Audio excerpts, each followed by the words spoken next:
दोस्तों एक बार फिर से स्वागत है आप सभी का हमारे YouTube चैनल एग्रो स्टडी में। दोस्तों आज की वीडियो दोस्तों उन सभी बच्चों के लिए है जो दोस्तों शहतूत रेशम कीट के बारे में जानना चाहते हैं। ठीक है, तो दोस्तों वीडियो को शुरू करते हैं। तो दोस्तों आज की इस वीडियो में हम देखेंगे दोस्तों शहतूत रेशम कीट का जीवन चक्र, उसके बारे में जो संपूर्ण जानकारी देखेंगे। जी हाँ दोस्तों, उसका वर्गीकरण यानी क्लासिफिकेशन, उसका आकार, ठीक है, उसके बाद सिर, वक्ष, उदर, ठीक है, इस प्रकार से दोस्तों पूरा हम देखेंगे आज की इस वीडियो में। ठीक है, तो दोस्तों वीडियो को शुरू करते हैं। हमारी वीडियो को दोस्तों शुरू से अंत तक देखिएगा।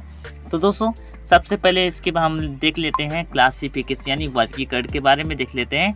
तो दोस्तों इसका जो जगत है वह दोस्तों क्या है, हमारा एनीमिलिया है। क्या हमारा एनीमिलिया है दोस्तों। ठीक है, इसके बाद दोस्तों हमारा प्रभाव है। ठीक है, यानी सॉरी आधा जगह इसका जो है हमारा वह है दोस्तों हमारा यूमेटोजोआ है। क्या है हमारा यूमेटोजोआ है। ठीक है, इस प्रकार से अब दोस्तों जो मोस्ट इंपॉर्टेंट रहेंगे उन्हीं के बारे में बताऊंगा। इसके बाद दोस्तों आप लोग याद कर लीजिएगा खसंग। जी हाँ दोस्तों, संघ देख लीजिएगा। और संघ इसमें क्या आता है दोस्तों, आर्थ्रोपोडा आता है। क्या आता है, आर्थ्रोपोडा। अब इसके बाद दोस्तों हम देख लेते हैं उपसंघ। तो उपसंघ दोस्तों बहुत ही बार पूछा जाता है एग्रीकल्चर एग्जाम में। ठीक है, तो दोस्तों इसका जो मतलब उपसंघ होता है वह दोस्तों होता है मैंडिबुलेटा। क्या होता है, मैंडिबुलेटा होता है। क्या इस प्रकार से। अब इसके बाद दोस्तों हम देख लेते हैं इसका वर्ग यानी क्लास देख लेते हैं। तो दोस्तों इसका जो वर्ग है वह दोस्तों क्या है, इंसेक्टा है दोस्तों, मोस्ट इंपॉर्टेंट है। ठीक है, अब इसके बाद दोस्तों वंश और जाति देख लेते हैं। वंश और जाति में जाति का मतलब होता है दोस्तों हमारा यानी वैज्ञानिक नाम। जी हाँ दोस्तों, वंश और जाति का मतलब हमारा होता है वैज्ञानिक नाम ही होता है। ठीक है, तो दोस्तों वंश में हमारा क्या है, तो दोस्तों वंश में हमारा है बॉम्बिक्स। ठीक है, और इसके बाद दोस्तों हमारे मोराई में क्या है हमारा, ठीक है देख लेते हैं। तो दोस्तों मोराई में हमारा क्या है, हमारा सॉरी जाति में हमारा क्या है, मोराई है। इस प्रकार से अब इस प्रकार से दोस्तों हम इसका बाह आकार देख लेते हैं। तो दोस्तों बाह आकार में दोस्तों बॉम्बिक्स, ठीक है, बॉम्बिक्स के नर एवं मादा कीट अलग अलग होते हैं। इस कीट का रंग सफ़ेद क्रीम मोती जैसा चमकदार होता है। प्रौढ़ कीट, ठीक है, प्रौढ़ कीट की लंबाई लगभग कितना होती है, 25 सेंटीमीटर सॉरी 2.5 सेंटीमीटर होती है। और पंख फैलाने पर लगभग 4 से 4.5 सेंटीमीटर चौड़ा है। ठीक है, इस प्रकार से चौड़ा होता है। अन्य कीटों की भांति इस कीट का सिर, वक्ष तथा उदर 3 भागों में बटा। जी हाँ दोस्तों, अब मैं बता दूं दोस्तों जो कीट होते हैं उनकी दोस्तों एक ऐसी विशेषता यह होती है, शरीर होते हैं, ठीक है, वह दोस्तों मतलब 3 भागों में बटे होते हैं। ठीक है, तो कौन कौन से, सिर, वक्ष तथा उदर। ठीक है, अब इसके बाद दोस्तों हम देख लेते हैं इसका सिर में क्या दिया गया है। तो इसके सिर पर एक जोड़ा संयुक्त नेत्र, एक जोड़ा शाखा युक्त सिंगिकाएँ। ठीक है, सिंगिकाएँ किसे बोलते हैं दोस्तों, जो हमारा मतलब चोंच जैसे निकलता होता है। ठीक है, मोच जिसे बोलते हैं। ठीक है, तो उसी को वही बोलते हैं हम श्रृंगिकाएँ। क्या बोलते हैं, श्रृंगिकाएँ बोलते हैं। तो इस प्रकार से हमारा इसके बाद हमारा मतलब वक्ष देख लेते हैं। तो दोस्तों वक्ष में 3 खंड होते हैं। कितने खंड होते हैं, 3 खंड होते हैं। तो 3 खंड होते हैं जो तथा 3 जोड़ी टांगे होती है। जी हाँ दोस्तों, 3 जोड़ी टांगे होती है। ठीक है, यह दोस्तों आर्थ्रोपोडा संघ की एक विशेषता भी है कि मतलब 3 जोड़ी टांगे होती है, 2 जोड़ा पंख होता है और पंखों का रंग मोतिया जैसा होता है। मोतियों जैसा होता है, कैसे जैसा, मोतियों जैसा होता है तथा इन पर हल्की पीली धारियाँ होती है। पंख लगभग कितने सेंटीमीटर के होते हैं, लगभग कितने 2.5 सेंटीमीटर लंबे होते हैं। इसके बाद हम देख लेते हैं दोस्तों इसका उदर। ठीक है, तो दोस्तों उदर में देख लेते हैं एब्डोमेन। ठीक है, इसे बोलते हैं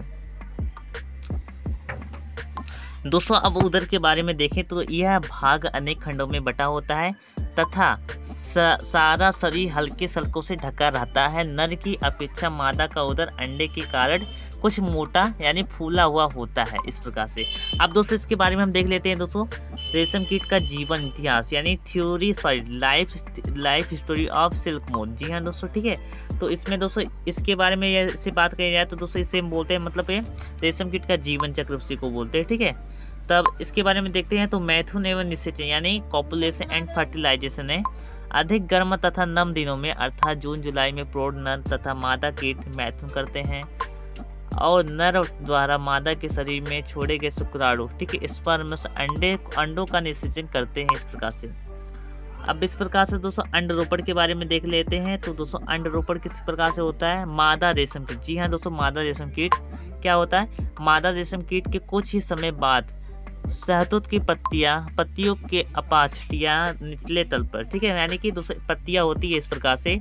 तो दोस्तों निचले तल पर ऐसे मतलब अपने अंडे देते हैं। ठीक है, कौन से मतलब जो रेशम कीट होते हैं वह इस प्रकार से अंडे देते हैं। ठीक है, इस प्रकार से यह हमारा बता दे रहा है। ठीक है, तो एक बार में लगभग कितने अंडे देते हैं, 300 अंडे देती है। लगातार चिपका कर तथा ढककर रखती है अंडे सरसों के बीज जैसे हल्के पीले तथा चिकने होते हैं और बाद में गहरे रंग के हो जाते हैं उचित तापक्रम मिलने पर 10 दिन के बाद। जी हाँ दोस्तों, उचित तापक्रम मिलने पर 10 दिन के बाद अंडे से डिम्बक निकलता है, यानी लार्वा निकलता है। ठीक है, डिम्बक को इंग्लिश में क्या बोलते हैं? लार्वा बोलते हैं। अंडे देने के बाद मादा भोजन इत्यादि नहीं लेती तथा 4 से 5 दिन में मर जाती है। ठीक है, ये हमारा दोस्तों क्या हो गया? रेशम कीट के जीवन चक्र में आता है। ठीक है, अब इसके बाद दोस्तों हम लार्वा के बारे में देख लेते हैं। अंड भेदन के बारे में देख लेते हैं। तो दोस्तों अंड भेदन किस प्रकार से होता है? लगभग 10 दिन बाद, जी हाँ दोस्तों, लगभग 10 दिन बाद अंडे से एक नन्हा सा डिम्बक निकलता है जो इल्ली या कैटरपिलर कहलाता है। इल्ली शहतूत की पत्तियों पर लूपिंग गति, जी हाँ लूपिंग मूवमेंट, ठीक है, के निचले के द्वारा चलने लगती है। ठीक है, इस प्रकार से हमारा। अब इल्ली के बारे में देख लेते हैं। तो दोस्तों इल्ली को इंग्लिश में क्या बोलते हैं? कैटरपिलर बोलते हैं। तो कैटरपिलर के बारे में देखते हैं। इल्ली को सफ़ेद रंग की अतिक्रियाशील अवस्था होती है। इल्ली की सफ़ेद रंग की अतिक्रियाशील अवस्था होती है। यह लगभग 6 सेंटीमीटर लंबी होती है तथा कुंडली बनाकर रहती है। इल्ली का शरीर 13 खंडों में बटा रहता है। शरीर पर झुर्रियाँ होती है। सिर पर उपस्थित मुख उपांग मैंडिबल युक्त, ठीक है, होते हैं। इन्हीं की सहायता से यह बहुत तीव्रता से शहतूत की पत्तियों को खाती है। यह अपने जीवन काल में 4 बार त्वचा पतन, जी हाँ दोस्तों, मोल्टिंग करती है और 1 माह के काल में नन्ही सी इल्ली से, ठीक है, 6 से 8 सेंटीमीटर लंबी तथा भारी भरकम हो जाती है। 6 से 8 सेंटीमीटर लंबी तथा भारी भरकम हो जाती है। रेशम बनाने वाली ग्रंथियों में परिवर्तन होते हैं। ठीक है, इस प्रकार से। अब इसके बाद इल्ली के वक्ष पर 3 जोड़ा टांगे होती है और उदर 10 खंडों में बटा होता है। वक्ष पर 5 ठूठदार, ठीक है, उच्च वक्ष पर 5 ठूठदार कोटपाद होते हैं। इस प्रकार शरीर को कुल 3 + 5 = 8 जोड़ा टांगे होती है। ठीक है, इस प्रकार से। अब हमारा श्वसन हेतु शरीर के दोनों ओर कई जोड़े रंध्र होते हैं। रुधिर परिसंचरण हेतु शरीर के अंदर एक लंबी रुधिर वाहिनी होती है। उदर के 8वें खंड के पृष्ठ तल पर एक गुदा श्रृंग तथा शरीर पर 15 जोड़े निर्मोची ग्रंथियां होती है। निर्मोची ग्रंथियां स्रावित रस निर्मोचन में सहायता करता है। इस प्रकार। अब इसके बाद दोस्तों देख लेते हैं शहतूत की पत्तियां खाकर इल्ली, जी हाँ, जो इल्ली होती है वह दोस्तों शहतूत की पत्तियां खाकर 5 से 6 दिन बाद निष्क्रिय हो जाती है और इस समय इसका पहला निर्मोचन होता है। ठीक है, निर्मोचन का मतलब वृद्धि, ठीक है, मतलब त्वचा पतन करके निर्मोचन उसी को बोलते हैं। पहली त्वचा के फटने से भीतर से बड़ी इल्ली बाहर निकलती है जो क्रियाशील होकर फिर तेजी से पत्तियां खाने लगती है। यानी दोस्तों क्रियाशील हो जाती है, यानी जिसे बोलते हैं दोस्तों मतलब फुर्तीला हो जाती है। ठीक है, इस प्रकार से मतलब अपने योग्य हो जाती है, जो अपना काम शुरू कर लेती है। तो क्रियाशील होकर फिर तेजी से पत्तियां खाने लगती है और वृद्धि करती है। 6 से 7 दिनों बाद इसका पुनः निर्मोचन होता है। लगभग 1 सप्ताह बाद इसका चौथी बार, ठीक है, निर्मोचन होता है। इसके पश्चात यह निष्क्रिय होकर विश्रामावस्था में आकर खाना बंद कर देती है। ठीक है, खाना बंद कर देती है। ठीक है, इस प्रकार से और कोए का निर्माण करती है, यानी कोकून का निर्माण करती है। अब इसके बाद कोकून यानी प्यूपा किसके बारे में देख लेते हैं। तो प्यूपा कोया यानी कोकून किसे बोलते हैं, इसके बारे में देखते हैं। इल्ली जब विश्रामावस्था में आ जाती है तो उसके शरीर के दोनों ओर लाल ग्रंथियां से विकसित रेशम ग्रंथियां से स्रावित एक प्रकार का चिपचिपा पदार्थ लेमियम के सूक्ष्म रंध्रों द्वारा निकलता जाता है। यह पदार्थ वायु के संपर्क में आकर 5 अति महीन सूत्रों के रूप में सूखता जाता है।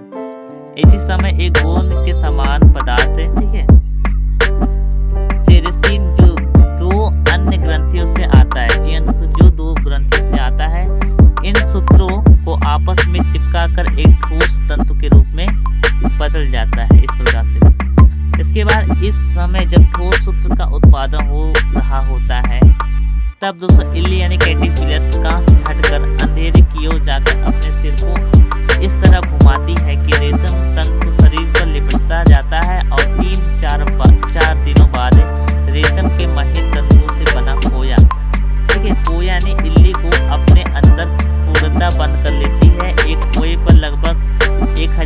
1500 मीटर लंबा रेशम का तंतु, ठीक है, रेशम का तंतु होता है।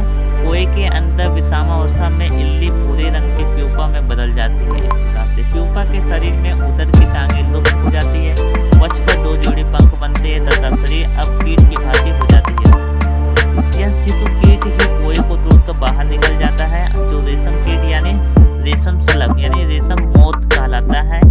इस प्रकार से रेशम कीट का जीवन चक्र लगभग 56 दिनों में पूर्ण होता है।